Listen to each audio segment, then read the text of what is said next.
Yeah, it's gone. We're talking about our penises, right? Yes. Oh, yes. We are now online, as are our penises. Okay. Welcome to Penis That Tune. Don't say that, John. Come Game on. That Penis. No, Game not that good either. dick. Game penis tune. No, that was Penis That Tune, where we play video game music with our penises.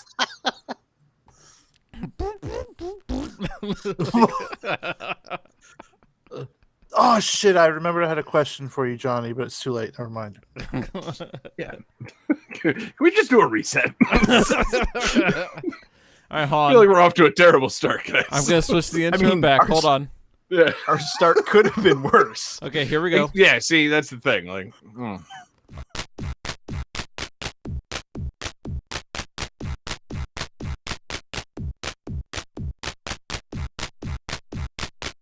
let's do it. Okay, now we're live. All right. Who's ready for a countdown? I am. Okay. Yeah, sure, let's do it. All right. 5, 4, 3, 2, 1, go. Welcome to Game That Tune.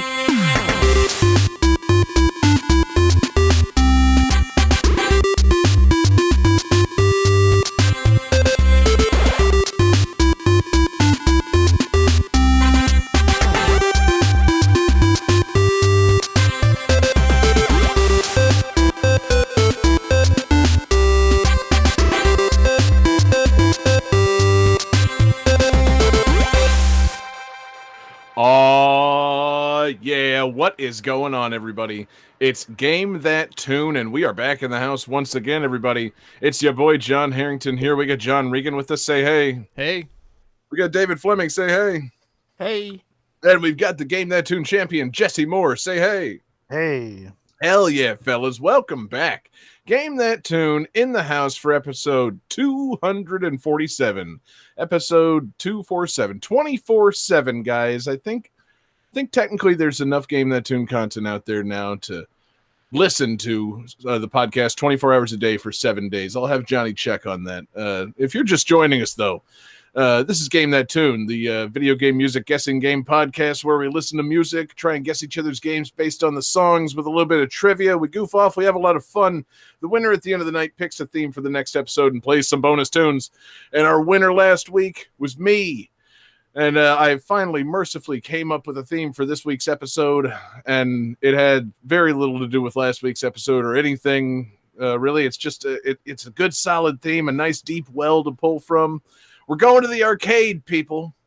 We're talking arcade games. Speaking of 24/7, wouldn't you guys love to go back in time and spend all your days and weeks and months in the arcade? Did anybody have a 24/7 arcade near their house? I know I didn't, but man, that was the dream, wasn't it, guys? That sounds amazing. Yeah. Jeez. Mm-hmm. Yeah. Only Well, I time- mean, with home console games being the quality they were, it was like having a 24/7 arcade, except nothing ran on quarters and the games weren't nearly as good. And I only owned like five my games. parents charged me $0.25 every time I wanted to play a game. Oh man, dude, Jesse's dad's arcade. That's I was always wondering why the X-Men were over a lot. that's I mean, what a ballsy thing to do as a parent is try to charge your kids for the games they play at home. Yeah, I don't know why we didn't think of that sooner. My parents charged me $0.25 every time I wanted to play a game, but the only arcade game we had at my house was Washing Machine. Oh, I forgot David lived in a laundromat, which realistically means David probably had at least one good arcade game in his house. Oh man, like a sick Pac-Man or a Miss Pac-Man. Yeah. Mm-hmm. Galaga. God, yeah, the classics, man. There's so many fantastic memories attached to arcade games, guys. I don't know if our younger viewers remember what arcades are, but there was a time where you could go to any mall and just go to the arcade and spend a few minutes and a few quarters. And now, see, I don't know if our younger viewers remember what malls are. Yeah, what's a mall? A mall was like a shopping promenade. It was many, many shops contained together in like an indoor corridor, like a large hallway. Maybe that's where the word mall comes from. It's derived from the word hall, Mallway. Yeah, you went to the Mallway mallway. Yeah, and they were generally attached to a Sears. Now I don't know if our younger viewers are going to know what a Sears is. Yeah. But that thing's been around for a long time. Well, I could keep going on this. There's a lot of dead retail attached to arcades, guys. That just maybe doesn't make any sense anymore. But arcades used to be rooms full of large video games that cost between 25 cents and $1, and they were the best place to be as a kid. And I miss those days. I miss good arcades. I miss playing. I miss playing arcade games not at the laundromat or movie theater. Or the Remember- CC's Pizza. Or CC's Pizza. God damn, what a great arcade. Oh god! Anyway. If we get John talking about CC's Pizza, we will be here. Like I we won't once- ever start the I show. think with that said, David, we should probably just start the show because maybe we've got hours and hours of CC's Pizza talk in front of us. Game 1. Oh shit! Sorry. Hold on. Game I'm gonna get some more 1. pizza.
All right, I was talking about malls. So this game, in the Japanese version of this game, the blood and the gore is uncensored. It's red instead of green. But in the overseas versions, there was an option to adjust the blood color and the violence level. Also, the go arrow would flip over and read "to hell" in blood in the Japanese version. Like that.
I just imagine the harmonica just disintegrating in your hands.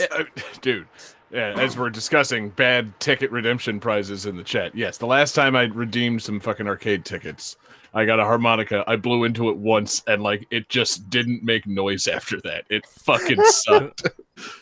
It's so bad. All right, so let's see what you guys got. Okay, so I think Johnny drew the devil as a penis, and is he saying fuck vaccines? No, he's saying fuck you. Oh, fuck you! It looked like a V and okay. And John and David had the correct answer with night slashers. Somehow the anti-vaccine devil penis is suddenly the more interesting topic. I mean, don't get Welcome to hell. vaccinated. No vaccines allowed. Don't get vaccinated sounds like something the devil would say, probably in penis form. I don't know, man. I'm devil. pretty sure that it's the I'm pretty sure the devil's pro-vaccine, as I've been made to believe by current media. Anyway, those devil computer chips that they put. yeah, into exactly. you. That's the beauty of it, baby. We all got injected with computer chips, and now we're not allowed to enter the kingdom of heaven. So we'll just play night slashers instead. which is kind of like Heaven on Earth, because that game is amazing. Yeah, this game gets high marks for me. I've only played it once or twice, and I beat it, and it's probably one of my favorite arcade games because it is nuts.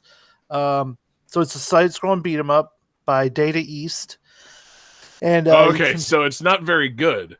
no, but it is good, but it's though. awesome. Yeah, it's very awesome. Like, you can pick like between three characters. You've got Jake White, who is this dude with like blonde hair and like metal arms, and he can like shoot like guns out of his arms and stuff. Okay, you had me. Yeah. Yeah, you lost me at first, but you really brought me back with the metal arms. Yeah. Jake Also, White with blonde hair. Ew, no. Metal arms, though. his nickname is the Psychic Cyborg. Okay. And he has a really good like German suplex move. Dope. Then you got like Christopher, who's like a European vampire hunter / martial artist, and he uses a DDT. Like he just DDT zombies into the ground. Like it's great. Then there's oh man, I don't like trying to pronounce Chinese names. Uh-oh. Xiao Hong Hao, I think. You did not butcher that, as far as I'm concerned. Cool. She's just like a profound with mystic arts, and she's a martial artist and stuff. So what's cool also is let's see, everyone has two different screen clearing moves that take your health. You have a regular one, and then you have one if you jump in the air and do it, and it does a different thing, which is cool. So like there's a lot of different moves you can do with this game. The sprite work is really good.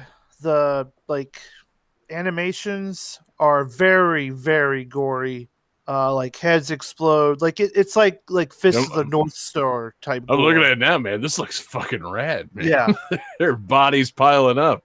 Yeah, and like fucking people start melting, like the Ark of the Covenant opened up nearby. Like it's very graphic for an arcade game. It's kind of cartoony and stuff. So like if for some reason you let a 9-year-old kid play it with you, it wouldn't be that big of a deal. Yeah, I'm reading it now, and like you had me sold on Psychic Cyborg, like with metal arms. Like, okay, this game sounds awesome, but I'm looking at it and like all of the bosses are just classic monsters. You fuck up Dracula and the Golem, and just like, all right, I have to track down a copy of this game and play it. Get to fight like Aztec vampires, which is a cool thing. There's a mummy. That's not a chupacabra. No, that's more of a werewolf bat type thing. Okay, yeah, sure. So,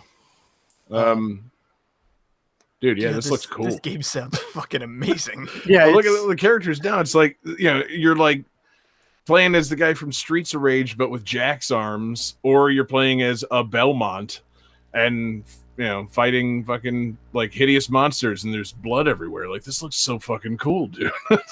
It's like, I can't believe no one's like talks about this game often, because it's really good. The animations are good. Like, you fight the Dr. Frankenstein and then you fight his monster. You fight Death. Like, it's great. like giving a DDT to Death is like something that is just so silly. That is. Does it affect him? Does Death like no sell a DDT, or he sells it for a little bit? He gives you a nice rub, Yeah. The bonus rounds are pretty cool. Okay, so there's a thing that happens on the game where if you jump and you kick them at just the right angle, they'll like go into the ground. And so like they're just like up to their chest in the ground, so you can like kick them in the head and they can't do anything, which is kind of silly. And so there's like a bonus game where they just like pop up out of the ground like whack-a-mole, and you just have to kick the zombies like when they pop up. Good. Then there's another bonus game where you have a zombie and you have to press the button as fast as you can, and then you just throw the zombie as far as you can into 9 other zombies that are fashioned like they're bowling. So like you're trying to get like a strike by throwing it's zombie bowling. Like this. So the bonus games are fun. Like, this whole arcade game is fucking great. And it's on the Switch. It might still be on sale for $1.99.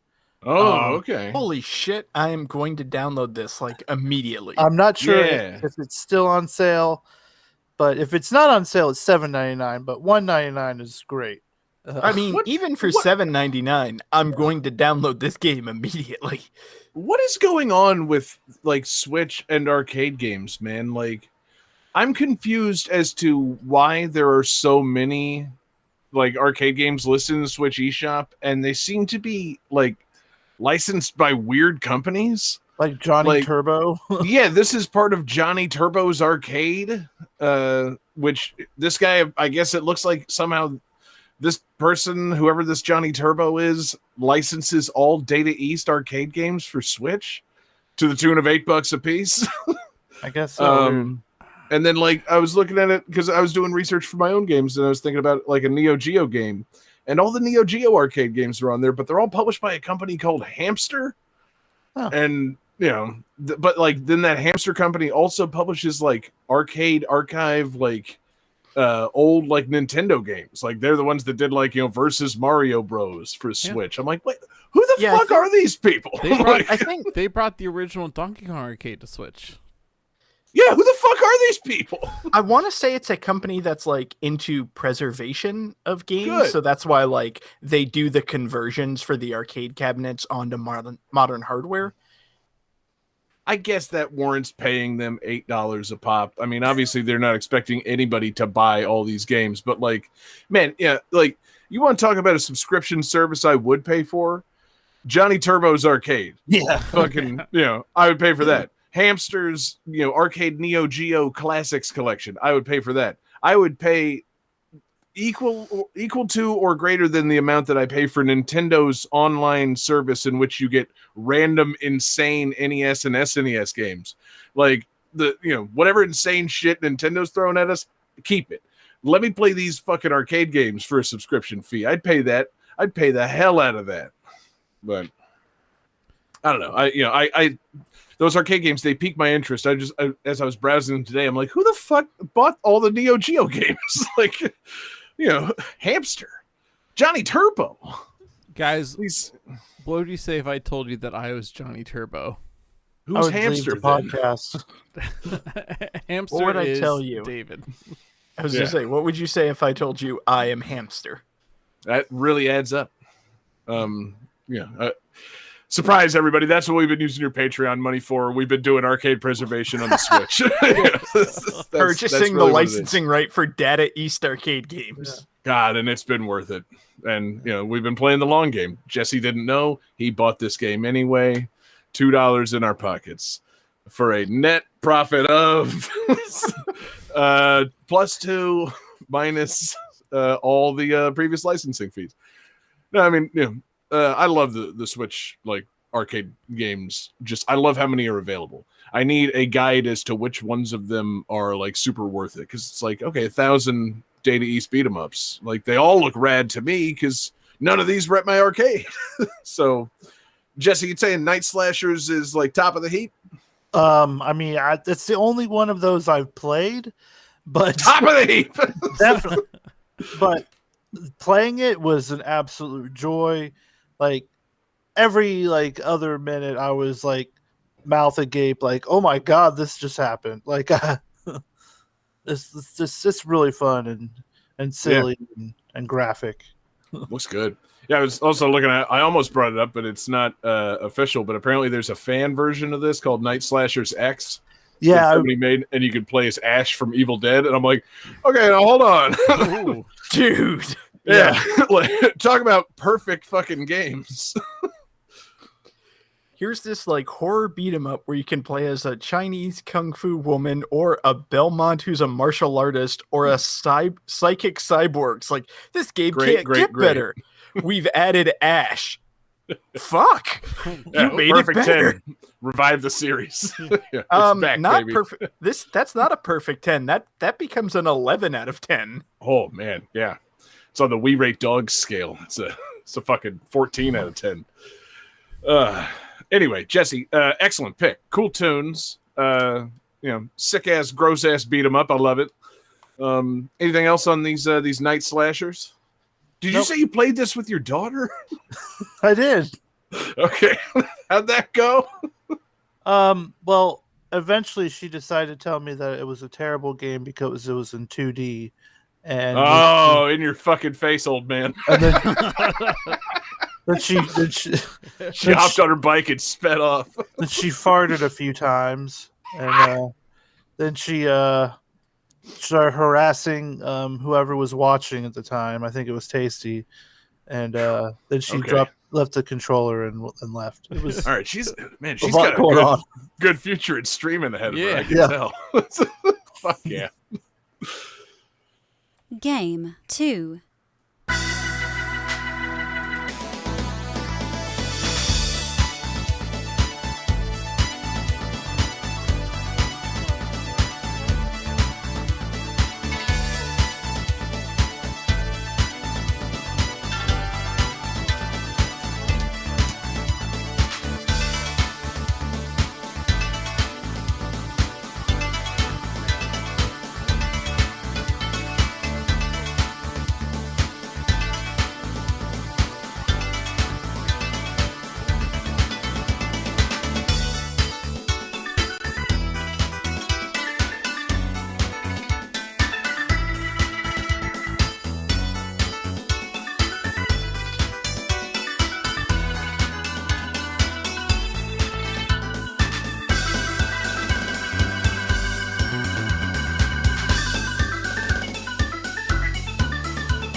right, guys. So,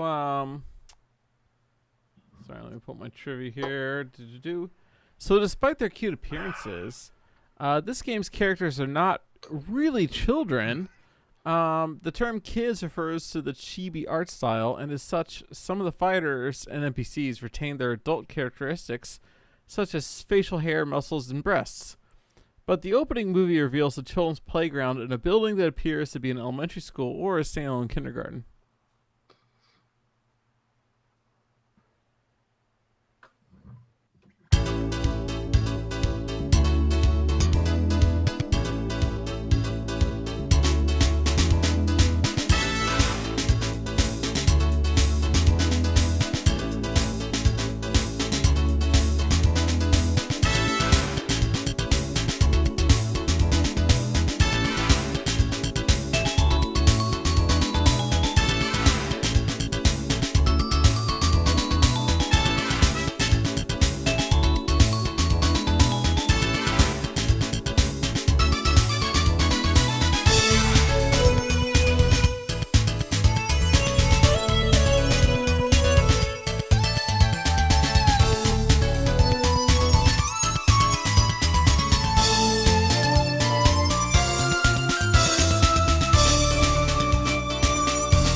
All right, who's got some answers for me?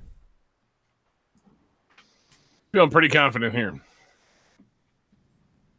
Ooh, everybody wrote Virtua Fighter Kids, and everybody is correct.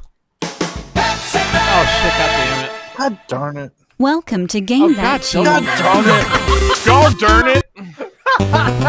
No. Cons! Darn it! There we go. Why did I put these keys next to each other? Punch the keys for God's sake! Seriously, Johnny, what fucking big, like, baby idiot keyboard do we need to get you to prevent that from happening? Like, good God, man.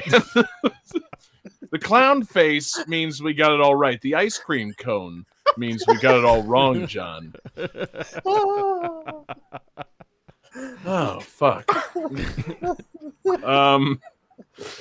Okay, let's reset as though Johnny played the correct sound for, So, Johnny, say it again and play the correct sound so that we can have a clean resuming of the show. Boy. What the fuck? All right, so everybody wrote Virtua Fighter Kids, and everybody is correct. Yeah, Johnny, I thought that might be Virtua Fighter Kids. It's the only way they're going to let you anywhere near kids at the arcade. Oh. What the hell? The jokes are they were writing themselves during that last song. No, Is honestly, that a joke that he can't go around kids? Like that's I mean, fucked up. it had the cadence of a joke until you made it seem like it's not funny. Until you made it real, Jesse. Yeah, exactly. Fucking A. I know about Johnny and kids. What? He's allowed to go around kids. So yes, it is a okay. joke that he's not allowed around arcades with kids. Thanks, Jesse, for that. But yeah, I also know about these Virtua Fighter Kids. Namely from listening to the soundtrack for Fighters Mega Mix, because they have the themes of a couple of the Virtua Fighter Kids in there. I'm like, wait, so can you fight Akira as Kid Akira? That's Yeah. really something. Like, and also you can fight a couple of kids as adults. It's one thing when all the kids are fighting, but if one adult throws a punch at a kid, it really changes the whole complexion of the game. Remember in Seinfeld when Kramer joined the karate dojo and beat up all those kids? No. Sure. Not where I thought you were going with but the Kramer reference But tonight. I remember okay. that. I remember that first episode of Cobra Kai where Johnny beats up a bunch of kids. It's kind of like let's talk about when you beating up look- kids. It's kind of like when you look at Mario Tennis or Mario Golf. Like, you have Mario playing his baby form in a sport. Like, obviously, he's gonna kick his ass. And also, what the fuck is up with the time stream where both versions of these characters are participating? Like, does kid Akira fighting adult Akira in Fighters Megamix, does that mean that, like, adult Akira remembers fighting an older version of himself as a child? Oh, see, that's a good idea. That's a very good question, David. Yeah, and Fighters Megamix is a game that needs explaining. Quite frankly, we really need to, dive deep into the what and why of Fighters Megamix. Like, why kids are fighting adult versions of themselves, why a large bean is fighting anyone, why there's a car up on its hinders punching with its front wheels. We really need to get into, like, What? understanding Fighters Megamix and Wait a why minute, what? these things are happening in this segment discussing Virtua Fighters Kids. Yeah. So, did the creators of Virtua Fighter just watch Muppet Babies and just think, done? I think so. I was having a discussion. These kids make their dreams come true. I was having a discussion earlier today about Virtua Fighter Kids. I was like, oh yeah, that sounds real fucked up because, like, it's a fighting game with children, right? That sounds terrible. But then I was pointing out, I was like, well, isn't, like, Toon Link like a young Link, that the fights in Smash Brothers? Like, so you feel beating up a kid there? He's cartoon. Yeah, he's a brave sorry, swordsman, John. John. I just have to interrupt you because your whole idea is, like, fighting a younger version in Smash Brothers, and you go with Toon Link instead of Young Link, Sorry, who is right. also in Smash Brothers. Sorry, I meant young Link. That's my bad. It's okay. They're both in there, and they are both canonically quite young. Kids, though, not sure. Young, yes, but like of age to be a hero, yes. But I do I feel think like they qualify for the fight. I feel like it's different for Smash Brothers to have young Link versus a whole fighting game that's nothing but children. There's something different there. I don't know. Yeah, Can we get Smash Brothers Kids where you have, like, baby Mario fighting young Link versus, like, I don't know, more innocent Kirby? yeah. I was gonna say, actually, now that I think about it, you do get to fight all of Bowser's kids, and nobody seems to bat an eye at that. Yeah. There's a bunch of them damn Koopa kids. What about Duck Hunt Dog? I mean, really, he's just a dog, and people are beating him up. Like, He's a dog with powers, though, man. That dog conjures explosives and shit. And he's a little stinker, that dog. He laughs. He knows what he's doing. A lot of kids laugh, John. A lot of kids Yeah, I laugh know. at They all things. deserve to get smacked around. And as an adult, Um, I laugh at things that, like, I see, shouldn't I- laugh at. I just want to take a brief moment like here. what, Johnny? After John's statement of, like, children laugh and they deserve to be smacked around a bit, John is a father. Yeah. So I know from experience. No, my My things, son laughs at a turn, gets a pop in the mouth. my things you shouldn't laugh at story is not as terrible as you're about to think it is. It's John, I remember you driving me to school one day, and you got pulled over for a speeding ticket or something like that, and I could not stop laughing the whole time you were getting that goddamn ticket, to the point that it was awkward. I remember you turned around and be like, John, stop laughing. Like, I'm getting a ticket. I don't know if you Yeah, I remember remember this. that. Oh, yeah. Like, Well, probably because he was worried that, if the cop saw you sitting there laughing, then he would check for weed, which obviously you were both using. Yeah, pretty much. That was pretty much the idea behind it. I was not high on the way to school, but I had weed on me, so I needed Johnny to shut up. Like, Jesus Christ. Have you ever heard the phrase "be cool" in your entire life, John? I got my revenge on that one because your dumb ass sped through a school zone in your shitty Firebird and got pulled over. no, that was the BMW that I sped through the school zone in. Oh, look You at sure? me and my BMW. Oh, that was the one with the hand. He only owned the crank BMW sunroof. because we clowned on the Firebird so hard. Well, one, I had a hand crank sunroof. Two, the speedometer didn't work when it was cold, which is why I didn't know I was speeding.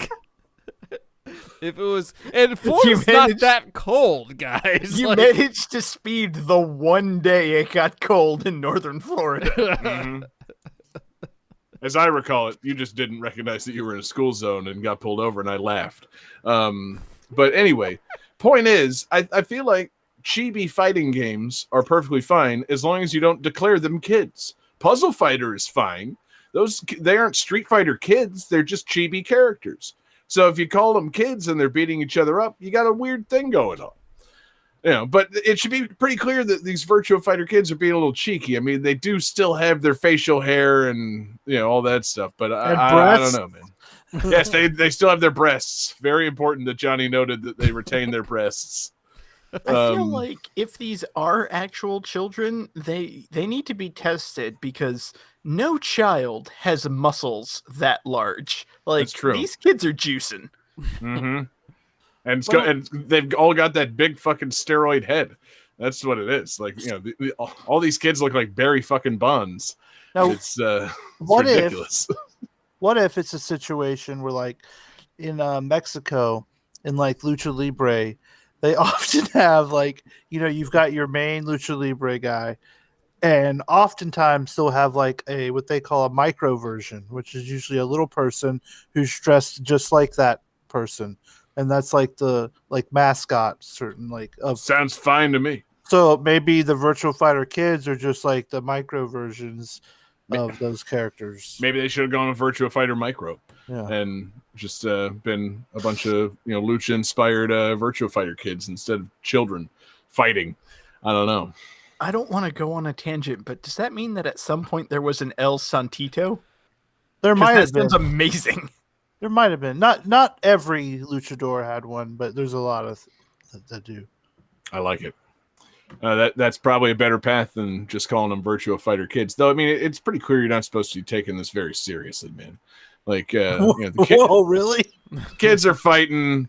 I mean, the logo's made of Tinker Toys. Apparently, the final boss has a fishbowl for a head. I mean, it's cheeky. It's fun. It's not Sega's fault that North America didn't understand that, or that Johnny just doesn't understand it. Yeah, I don't know. Yeah, no. I think it's fine. When I was growing up, instead of like your traditional anti-bullying PSAs they have nowadays, they just made us play Virtua Fighter Kids. And the idea being that the fishbowl person was like a bully, and you have to I don't know where I'm going with this. No, Johnny, that really didn't take off, man. If only you had a button you could have pressed halfway in there. Don't make it press any more buttons.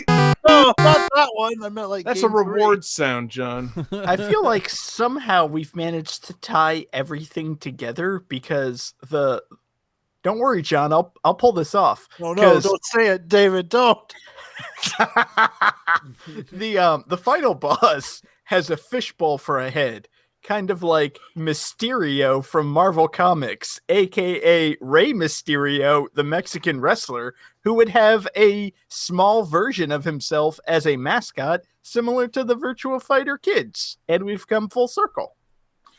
I mean, we tied a few obscure references together, David, but I'm sorry. I'm not a comics guy. Is Mysterio Rey Mysterio? No. Jesse, help me out here. No. Rey Mysterio Jr. is not Mysterio from the comics. Does Rey Mysterio Jr. use, theatrical, powers? However. I mean, you guys are talking about Rey Mysterio Jr. Do we know much about Rey Mysterio Sr.? Well, I will say Rey Mysterio Jr. does like to have different themed costumes with his masks and stuff, and he has dressed as Spider-Man. Most recently he had a theme that was like the 66 Batman, which was pretty cool. That's amazing. So he's real big into comic books. He's had a cool Riddler one.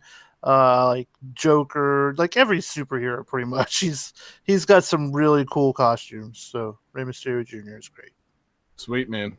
Well, anyway, Johnny, I feel like we haven't really said anything of significance. So now you get 20 good minutes on who you're, what it is you love about Virtua Fighter kids. Tell us your favorite Virtua Fighter kid. Tell us which character has your favorite facial hair, muscles, and or breasts. And, after a few good minutes of that, we can move on. So, Johnny, the floor is yours. Game 3.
A friendly reminder to our live viewers in the chat, please shut up.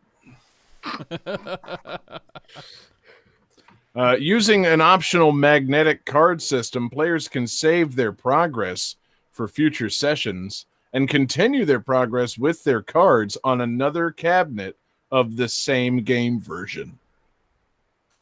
Don't stop the music. Don't stop the music. Don't stop the music tonight.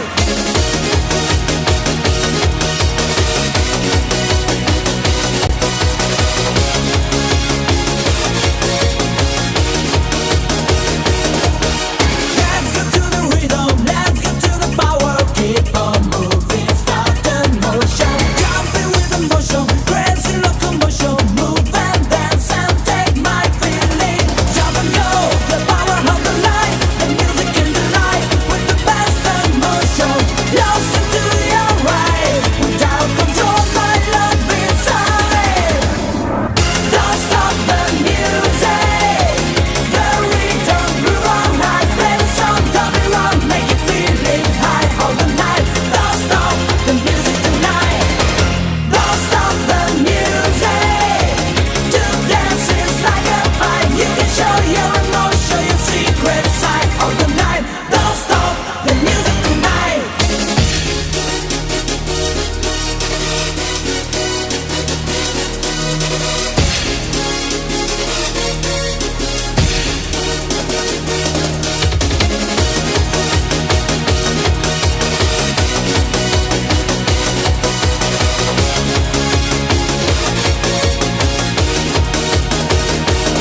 All right, guys, how you feeling? Pretty good. All right. Right. Not sure. Good. You shouldn't be sure.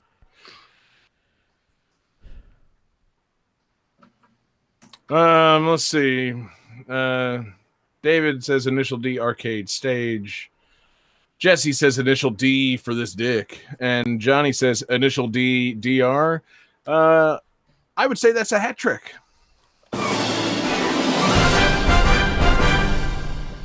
The most accurate answer, of course, being initial D arcade stage. What a name. What a perfectly normal thing to call something. Man, guys, what a game. I want to thank our requester on this one. This was requested in our Discord by Tasty. Thank you, Tasty. Patreon superfan Tasty. What a fucking pick. And what a game, guys. Now, Jesse, you actually kind of clued me in on this. Does the D stand for dick? No, I think it means drift or something. What? Some kind of like car thing, not dick. You don't initial anything with the dick? It's not like you don't I mean, dip that's a hentai. It's not about the guys dipping their wick in a fucking inkwell and then signing off on the pink slips for a pink slip race or something. Not this one, no. They use dick prints in. What the fuck is a pink slip race? Like everybody just trying to like race out of the office when they get fired? Yes, Yeah. David, that's exactly what it is. Everybody, David Fleming, the man who's never driven a car. David Fleming, the man who's never grown up in the 50s and raced cars. I mean, what? Yeah, do I'm people not sorry race? that I don't fucking... hot rod race with my sweetheart before going to the drive-thru. Let's go play chicken. I'm sorry. Are you guys saying all these perfectly cromulent phrases like it's some kind of novelty thing? Like, I don't understand. Do people not fucking race for slips? What's wrong with you guys? No, cars are expensive, man. Nobody races for slips. Well, not in real life, dipshit. This is a fucking anime game, man. I'm talking about the Fast and the Furious and the Initial D anime. What is wrong with you? What makes you think I would... like, okay, like, could you thinking imagine that I'm talking about real life in this is like you thinking that McDonald's coffee is somehow better than Starbucks. That's another insane Johnnyism. Like, No, you can't listen. really race for your car. It's Yeah. expensive. Listen, Sherlock. man. Like, what happens when you lose that race? How and you got to give your car up? How are you going to get to work? Okay, like, have you thought this through? No, you haven't. Okay, Obviously not, because it's a bravado thing, dumbass. Like, I'm clearly tipping my hand as the only person who predominantly uses public transportation, but seriously, what is a pink slip race? Like, what are you talking about? yeah, see, that was the joke I was trying to make, and then Johnny comes in with like, it's fine to not understand these things. Bullshit. Go watch the Fast and the Furious. God damn it. No, it's a race where you put your car up as the bet. David, that's what it is. That's a horrible idea. Yeah, I know. That's why it's so fucking rad. I mean, feel it's like a it needs to terrible, be- terrible idea, but it's awesome. like back in the 50s when cars were like, an hour's worth of work. Like, yeah, sure, whatever, fuck it. Like, put your car up for a race. What? But like, yeah, you can't do that. You're like, are you still making payments on that car? And you're gonna bet it in a race? Like, that's a Hey, no more payments. bad You know, financial and- decision. In 1953, minimum wage was a car. A car an hour. Yeah, I mean, no, Johnny. I don't disagree that it's an ill-advised decision to bet your car on a car race, but like, all of the ways you're explaining it are just fucking terrible, man. Yes, it's a bad. And see, I don't even know if they do that in Initial D. It's just a fucking Japanese anime about fucking street racers. Like, is there a pink slip race at some point in the game? Probably. I don't know. Does that apply to the arcade version? No. Like, do you beat the other person and collect their quarter? No. Like, it's just a fucking game. So, I don't think it really applies here. I just, use it as a fucking, a thing to jump off the conversation because I thought that pink slip racing was a pretty well-known thing. Then David chimed in, and then Johnny chimed in after that. The whole thing just flew wildly off track, much like an out-of-control car drifting through the mountains of Japan in the Initial D. That's how we bring it back. Exactly. And that's how we veer this bitch off a mountain road. I think this game looks cool. It's arcade racing based on anime. I'm not into it because it uses real world cars. Like it's got licensed cars, like you're driving a fucking Mazda. If I hop in an arcade game, I don't want to drive a Mazda. Like period. I don't know, Yeah, man. I would love to drive, like, listening to Eurobeat trash and, like, drive a Miata. That sounds like that's right up my alley, honestly. Have you ever driven a Miata? Yeah, I have, John. Yeah, they're great little cars. I would love Yeah. to play an arcade game where you drive a Miata and listen to this kind of music the whole time. That's John, you all could you actually do. just go to the arcade, and near most arcades is a go-kart track. It's like driving a Miata. Like, it's easy to replicate that experience, man. You fucking hop in the go-karts and you hum the Luigi's Raceway theme. It's not that hard. Like, I was gonna say, it's like I would really love like an arcade racing game where you just drive in a chill car and listen to a chill soundtrack. It's like Outrun. You want to play Outrun? well, yeah, but he didn't say chill. He said Eurobeat. He wants this Euro okay. trash music playing. Mhm. So this has a decidedly different vibe from Outrun. This this game.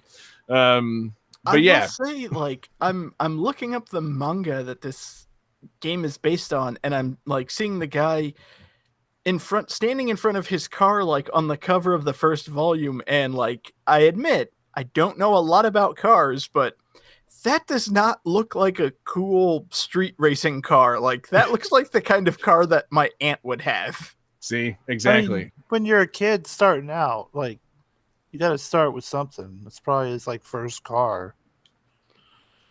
Yeah, and also the best street racing cars are the ones that are unassuming, David. That's the thing. You could have some souped up hatchback that can fucking win a race. That's how you trick somebody into accepting the pink slip race. Yeah. It's like, oh, look, he's just driving some fucking, bullshit Jalopy. ass, Honda Civic. And it's like, yeah, I got $150,000 under the hood of that Honda Civic, dipshit. I just won the street race, and your car is mine. Yeah. And then the kid runs off and runs back to Dom's house, and then you got to drive by and gun him down with your motorcycle gang. I've now segued into the plot of the first Fast and Furious from the Look. perspective of the bad guys. When it comes to anime, you got to believe in the heart of the car. Yes, Oh. I'm pretty sure that was a lyric in one of those songs, wasn't it? No. I have a rule, which is when I'm doing my pink slips races, if somebody shows up and offers to pink slip race me in a PT Cruiser, you always say no, because like, is that the worst car on the planet? Yes. They have the goal to like show up in a PT Cruiser. They've done stuff under that hood that you have no idea. Like They jerked off under it. it could be anything. Uh-huh. So yeah, Never never race for pinks against a PT Cruiser is my quote for this episode. Episode title. I didn't realize we were just tagging our own quotes in this one, John. Jesus. Though I feel like. Sorry, when I was looking at this was like the initial D like anime or manga. I feel like one of the like big crossover anime fighting games like had this character in it, because I seem to remember seeing something where there was like a super move where a guy just leapt off the screen and then drove in with a car and just ran your ass over. I don't know. I can't speak to any of it. I'm, not really aware of this series because, strangely, this heavily manga-inspired, sit-down arcade racing series didn't really take off in America. I don't know why this wasn't in every laundromat, that I was in growing up. But somehow these initial Ds just didn't quite take off. Maybe they were afraid people were going to vandalize the fucking machines and write initial D's nuts or initial dick. And they couldn't put the sign up. They couldn't afford it, man. you can't put giant D with a blank next to it anywhere in America. It's just not going to happen. Like, Do you think initial D is what they call like the first time? possibly. I think Given you know, that initial D. yes, exactly. Thank you. That's probably what it's called there in Japan. Getting to third and a half base is called the initial D. Just the tip. Do Yeah. do Third people and a buy half base. do people buy initial D rings? Yes. Yes, they do. So that's the secret in Japanese street racing. They don't have pink slip races. If you lose, you have to take the initial D. If you lose your virginity. Game 4. Oh no! Anyway, cool music from a fun arcade racing anime game that I have zero experience with. But thank you, Tasty, for the request. As soon as I can find a tag soundtrack, we'll all jam out to some Eurobeat music on GTT radio. But we are going to write a script that prevents certain people from requesting it based on GIF activity in the Discord tonight. There, I said it. Let's move on. Game 4.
Okay, guys. So critics were harsh to the console version of this game, mainly due to the controls not working well without an expensive peripheral controller designed to mimic the arcade controls of this game.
Anybody need a additional hint before we reveal our answers?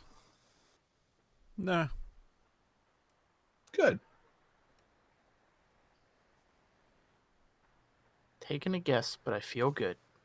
All right. Johnny says game that tuned the game. You should have taken the extra hint, dumbass. Jesse says Street Fighter.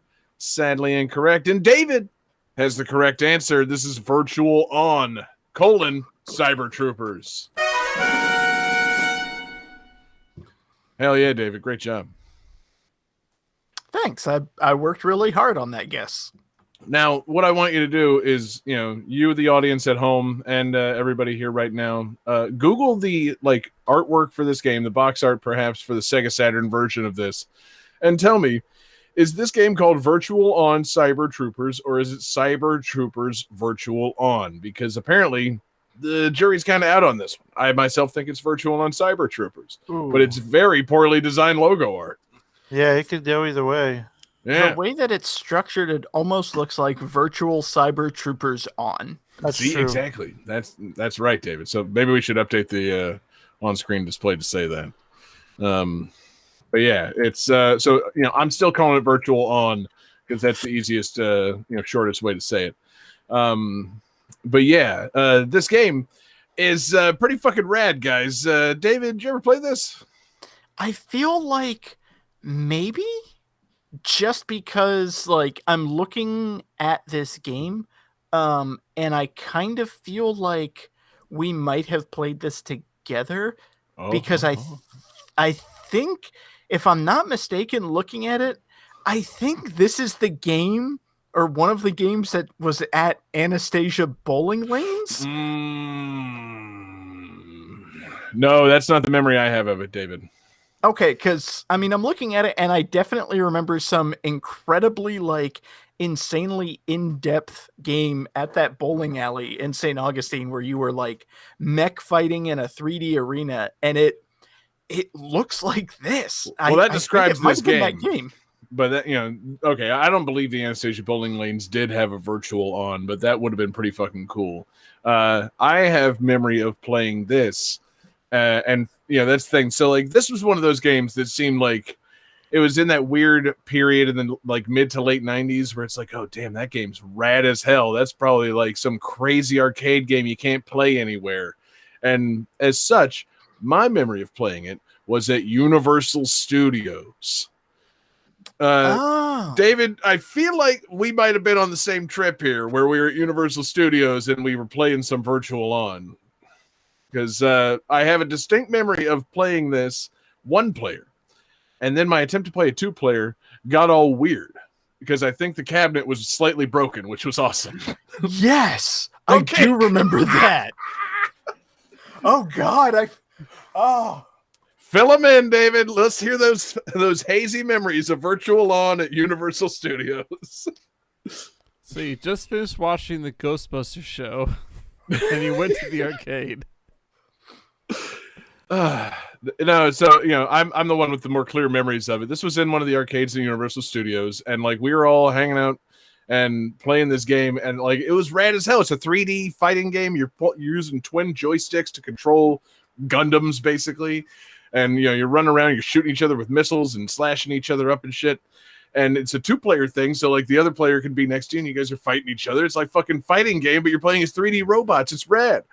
The problem that arose at this particular time at Universal Studios was the right cabinet had some sort of glitch going on where it was playable, but upon starting the game and selecting your character, it was in some sort of insane blind mode that was like clearly a programming glitch where the only thing on screen was half the screen was gone. yeah, the only information available to you on screen was how far away the other robot was from you.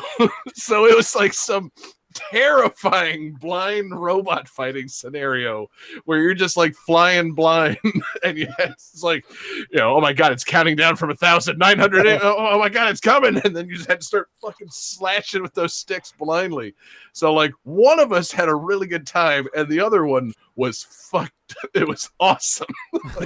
Because I think I remember like you figured out something was going on where I couldn't see you, because I definitely remember like slashing blindly and you just like backing up in game like 3 feet and just staying there.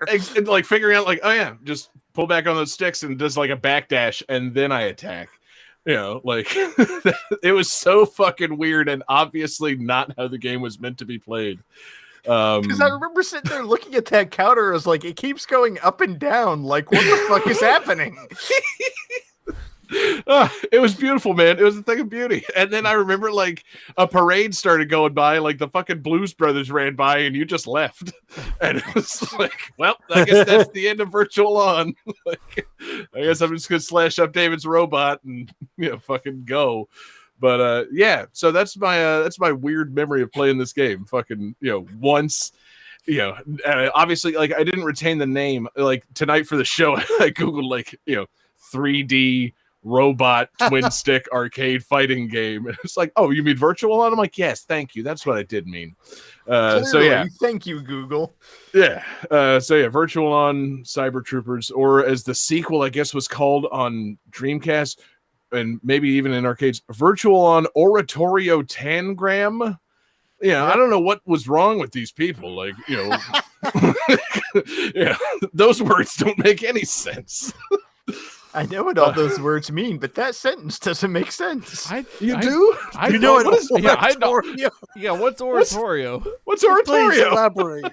It's a Simpsons quote. Yeah, I know, but I really want Oratorio? That's a It's weird the house episode of The password Simpsons. from Eyes Wide Shut. Oratorio.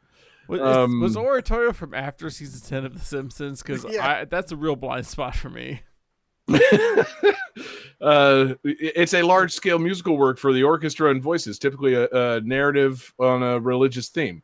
And Tangram, of course, is Those are shape-based those, like, puzzle. The puzzles where you have to like match a bunch of pieces together to take a shape. So those two words ostensibly mean nothing in the context of the Virtual On games. Like, Yeah. why would they call the sequel to this Oratorio Tangram? Is it a religious opera with shape puzzles? Yes. Yes, Oh, it so is. it's Evangelion? Duh.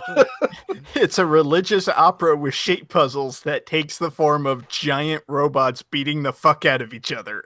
Yeah, Clearly. sounds kind of dope, Evangelion. guys. Giant robots solving puzzles. That sounds great, Yeah. honestly.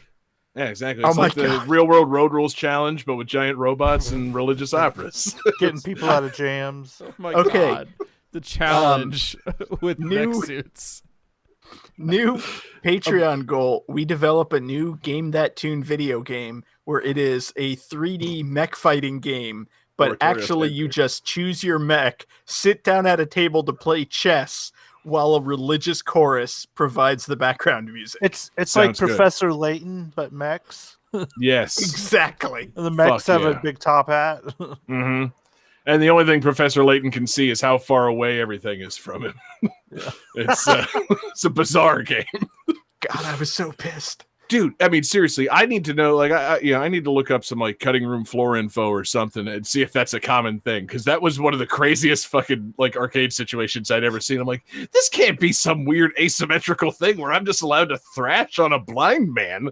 Like, this doesn't feel right at all. Like, this is fucking crazy. You just really got me thinking about Johnny Bananas in a mech suit. That's what I really want to see. Nobody else is supposed to watch the challenge here but me, John. That joke was just supposed to come and go.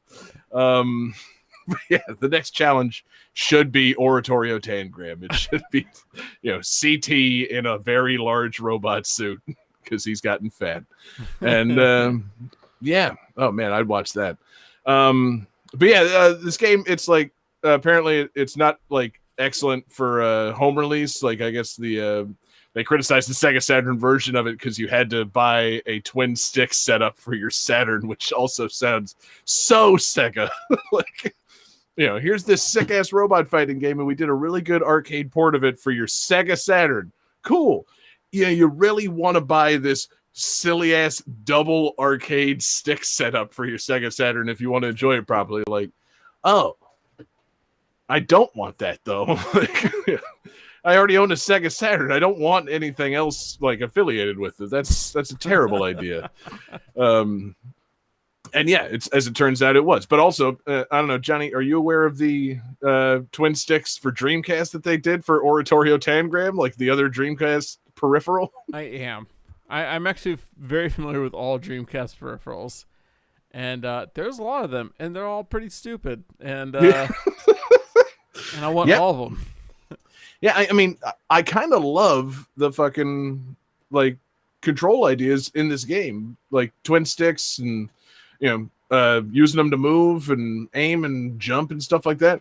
It seems like this game would be good for I don't know, every console starting around the PlayStation 2, and I feel like it hasn't really continued on. Like it's maybe still a thing, but Would you say this game is perfect for Switch? I would argue it's absolutely perfect for Switch, Yeah. not only because of the twin sticks, but because of the the motion control Joy-Cons. Imagine fucking playing Virtual On, but instead of just moving two twin sticks, you're moving two twin controllers. It adds it's perfect.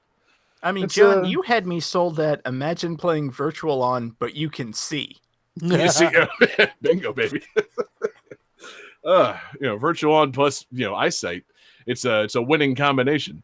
But yeah, it's a cool series. Like I love a big robot fighting game, and I love having a bizarre memory attached to this game.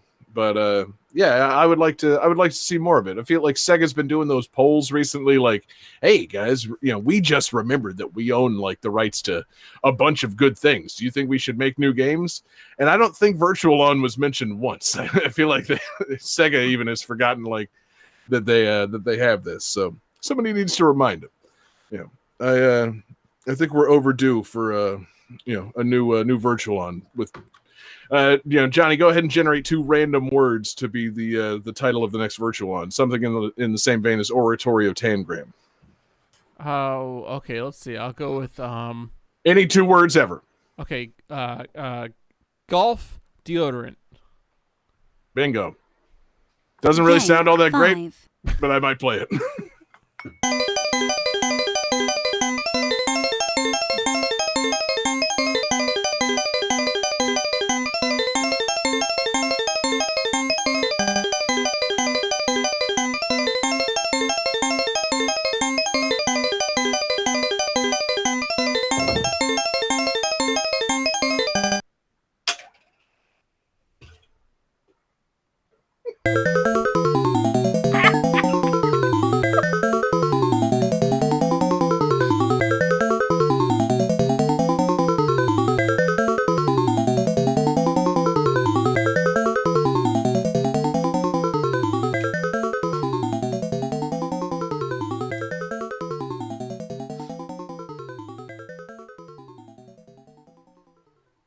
I mean, do I need to give a trivia hint? Yes. Okay. I have No, a no, trivia go ahead. hint, John. So one of the programmers discovered a bug in this game where enemies would simply fly off the screen instead of remaining. This was incorporated into the game and was the basis of the challenge stages.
All right. Who's got a hat trick? Yeah, David, I'm only mad at this pick because I thought we were going to have more drinking time tonight.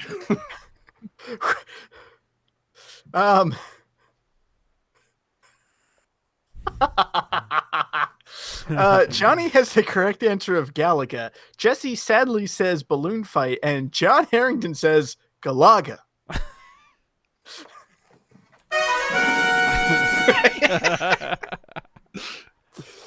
Yes, this is Galaga. Is that how you say it? I honestly never thought I would get this game on the show because I didn't think it had 3 songs. And then I looked up because Mork also made a request for this game, and I was like, I don't think there's 3 songs worth. And I looked at it, it's like, well, 1 song's a minute, 2 other songs are 30 seconds. Yeah, I think I could squeeze that in. Like, we could make that work. No, exactly. It's an arcade themed show, man. It's they're not all going to be fucking, oratorio tangrams here. It's, some of them are just going to be fucking old arcade jingles. Like, we forget that the 80s, pre, Super Mario Brothers. Yeah, it still had music. Just little bits of it. I almost pulled a Johnny and did the original Donkey Kong. Should have. But then I looked at those songs and they were like 17 seconds. So I was like, no, I can't. Yeah, that would have gotten my angry face. How high can you go? Yeah.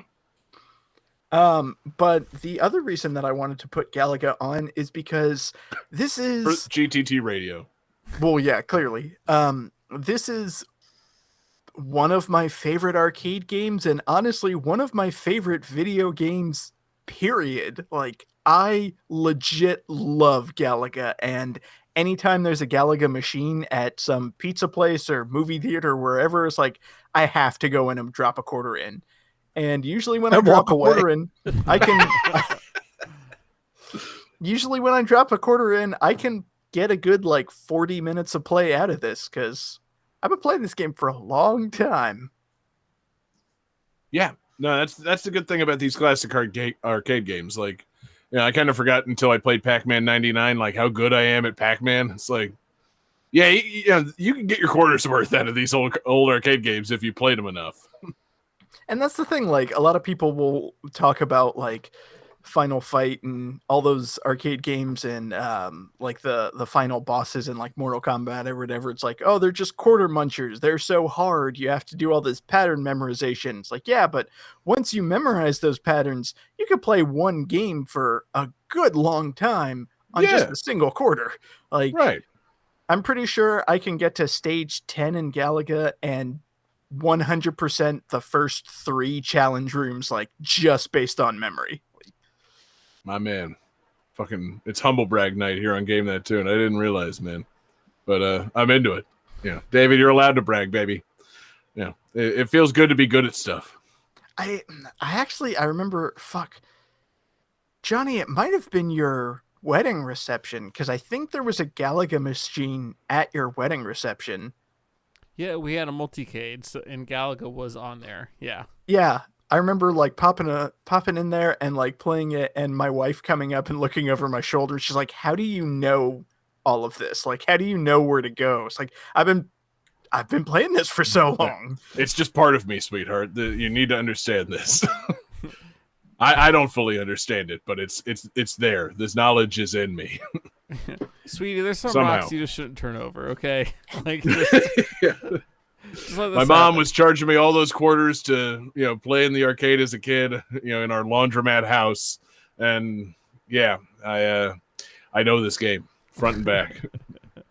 And I remember, because one of the things that I love about this game, like scrolling shooters set in space, there's a lot of them. Like, obviously, Space Invaders kind of started it, but like the enemies in Galaga are so different. Like, the Space Invaders are just kind of these weird, esoteric, like alien creatures, but the monsters in Galaga have like a very insect design.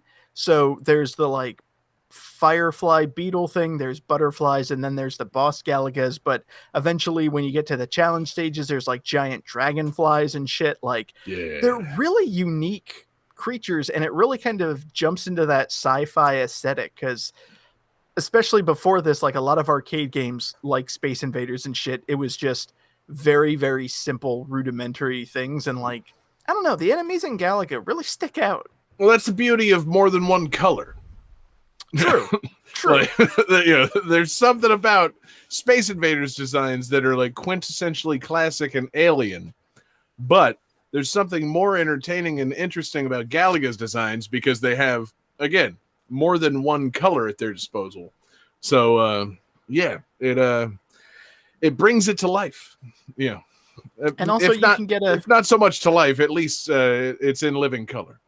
a double ship and just wreck through shit. See, and now we should really just spend all the rest of the show talking about how cool it is. And at what age did you learn, David? Or is this just one of those things that was inherent knowledge to you? Have you always known? Do you remember a time in your life before knowing that you could get a ship captured and then get a double ship?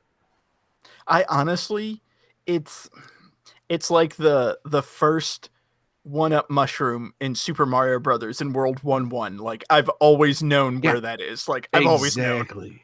Like, you can't remember a time of not knowing that. It's like, oh yeah, that's just what you do here, right? I actually do remember. I remember playing Galaga, and I remember my friend's older brother showing me that, and me just being like, "What the fuck? You can do What'd that?" you do? No, don't let it get captured, you idiot. You Yeah. lost. Yeah.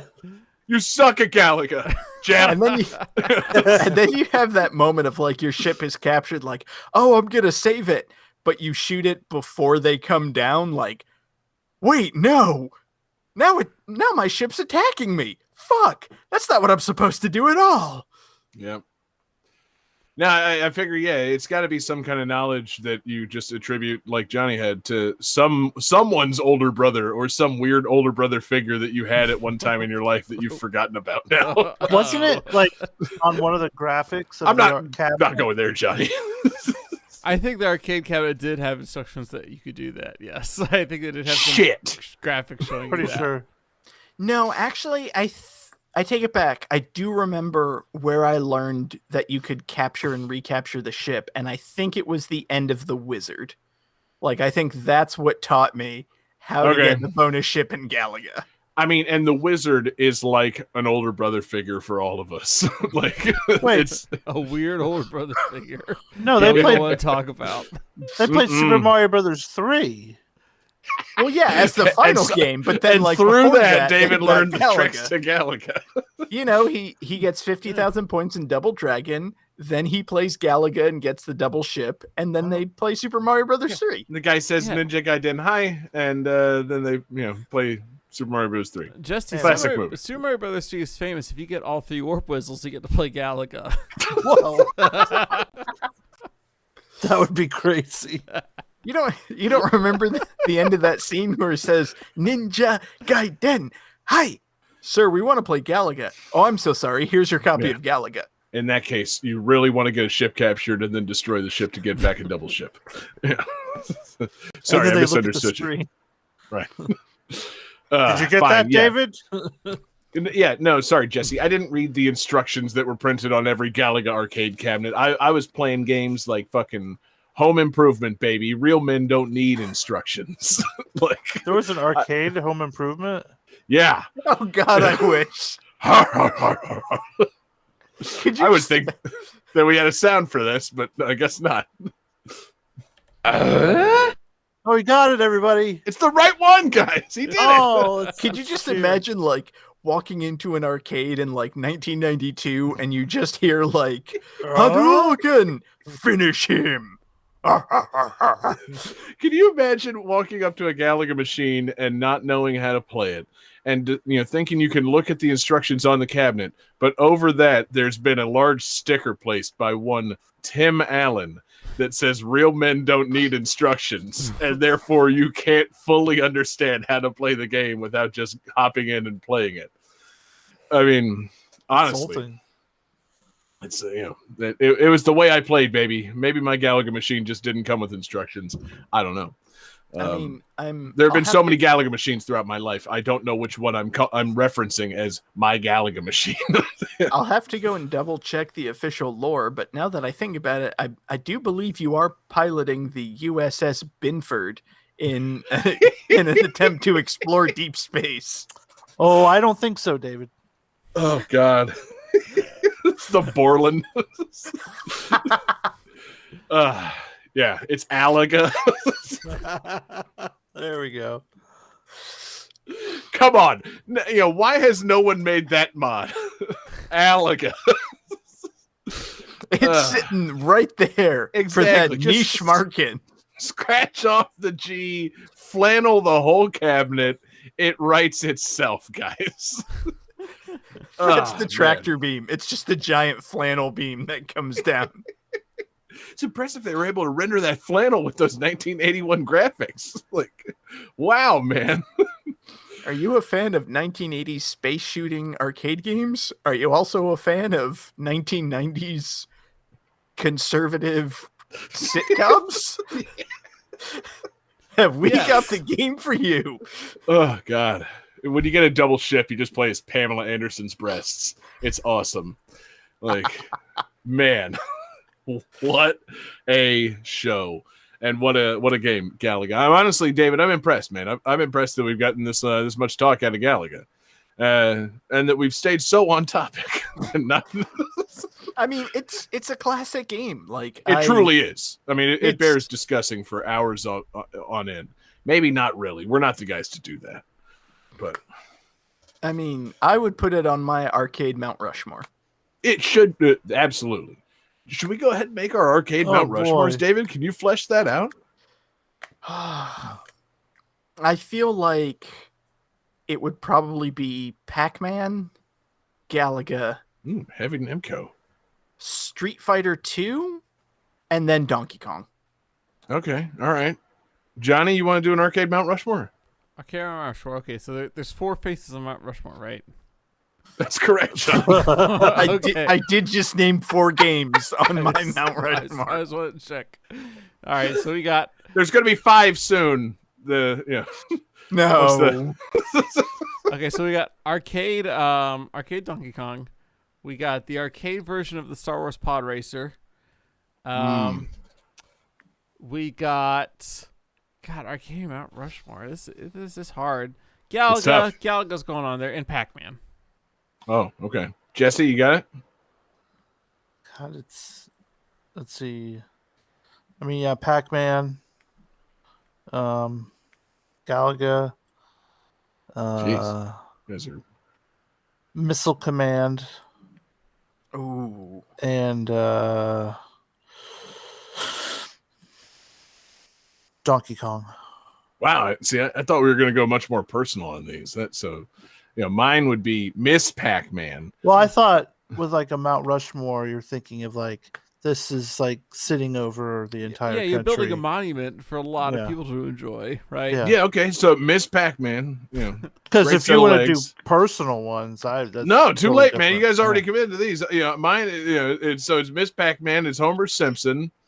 It's fucking the Ferrari Testarossa from Outrun, and I almost want to crassly Ooh. choose one of the robots from Virtual On, but I know that's not right. So I'll just choose fucking Zangief from Street Fighter. Duh.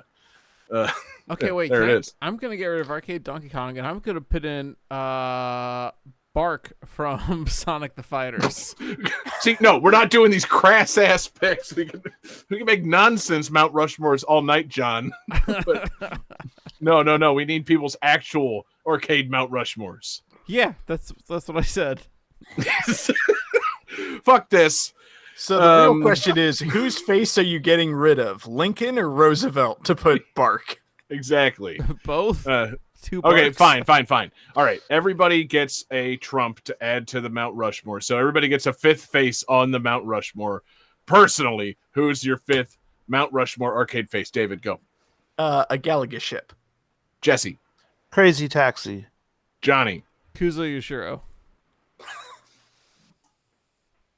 a real pick, John. An arcade game. All right. Axel from Crazy Taxi. And I choose an air hockey puck. Johnny, let's hit the calculating computer. Calculating computer activated. Computers. Beeps. Boops. Damn it, John. Scoring complete. Indeed. This game's winner is David Fleming. Yep, it is. David the Arcade Master.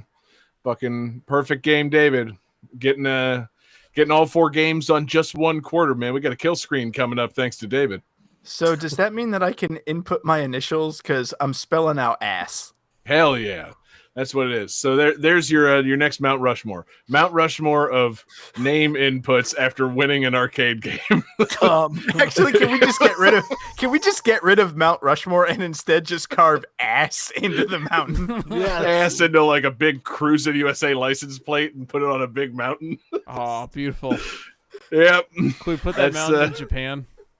Fuck yeah. Just where? No, it doesn't matter where in the city of Tokyo you are. You will see ass Rushmore. Turn Mount Fuji into a large gonna say- ass license plate. I think clearly we need to carve it into Mount Fuji. Yeah, duh. Oh Land of man, the what if Rising we Sun? carve? Nope. What if we carved mountains into other mountains? Like we carved Ooh. like the Rocky Mountains into like the ones that are down like Chile and stuff. Yeah, guys, should we start doing a Mount Rushmore of mountains and go Yeah. around and carve other mountains to look like our favorite mountains? That sounds pretty good. Yeah, so my Mount Rushmore, Mount Rushmore, 1, the Andes, 2, the Alps. Yeah. The Grand Great- Tetons, Yeah, motherfucker. and I mean, I'm an East Coast boy. I like the Great Smokies. Yeah, 4, the Everglades.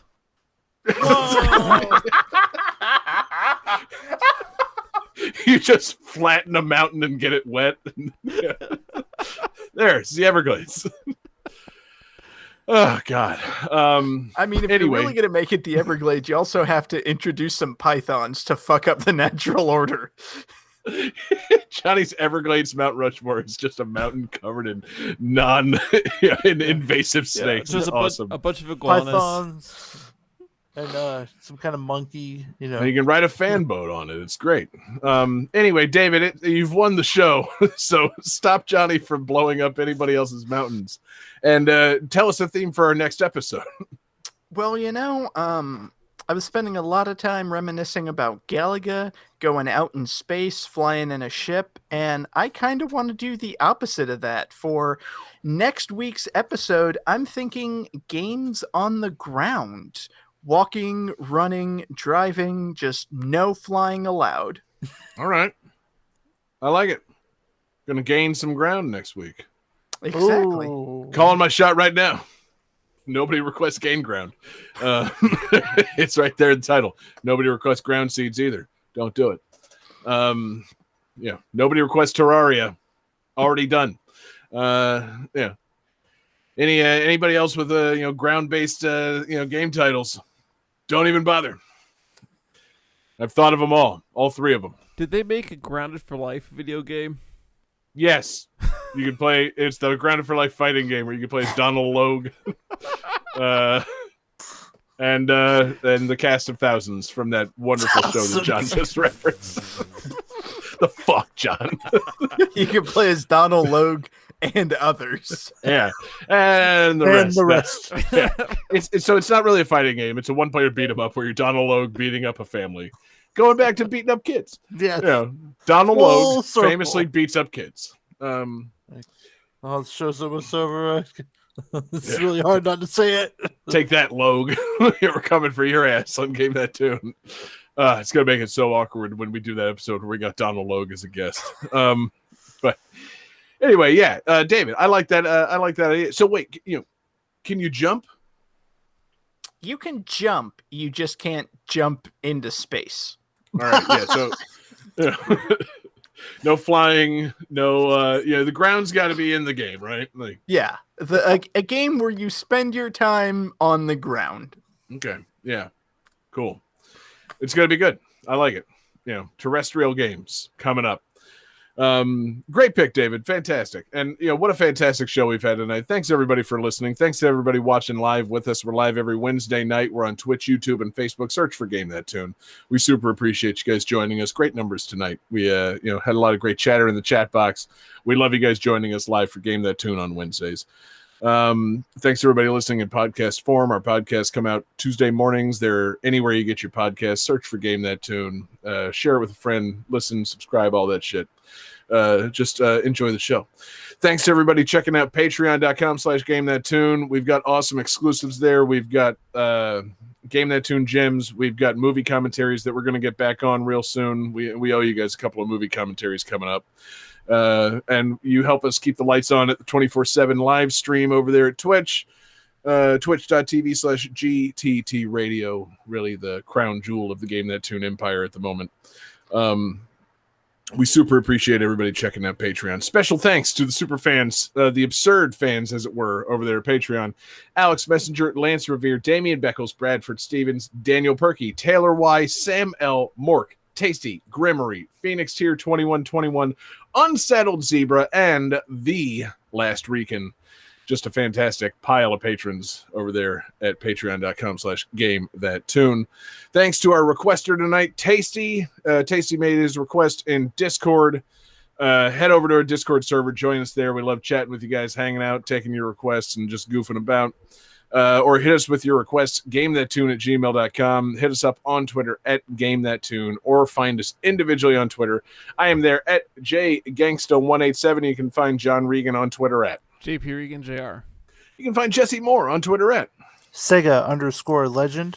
And you can find this week's winner, David Fleming, on Twitter at DFD Fleming. All right, David, you've done it, man. You've made it to the final stage. Like I said, we got a kill screen coming up, so you tell us the music that's going to play. So, sticking with my idea of the theme where started in space and going to the ground, I have selected a song from Earthbound. This is Tucson. Hell yeah, man. Peace out, everybody.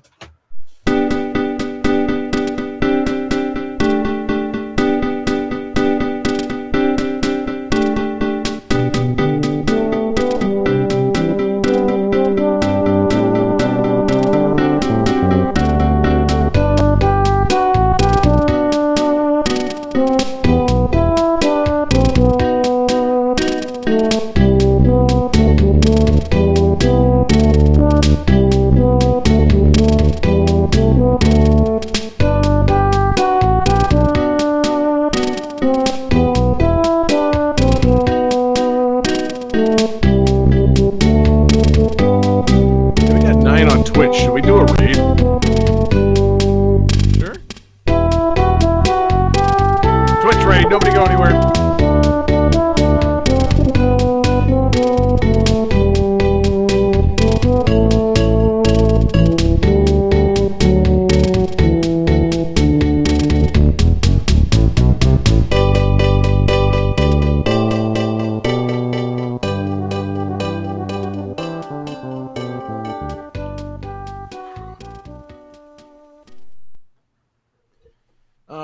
right. Night Slashers is copyright 1993, Data East. Virtua Fighter Kids is copyright 1996, Sega Games Company Limited. Initial D Arcade Stage is copyright 2002, Sega Games Company Limited. Virtual On Cyber Troopers is copyright 1996, Sega Games Company Limited. Galaga is copyright 1981, Namco Limited. All right.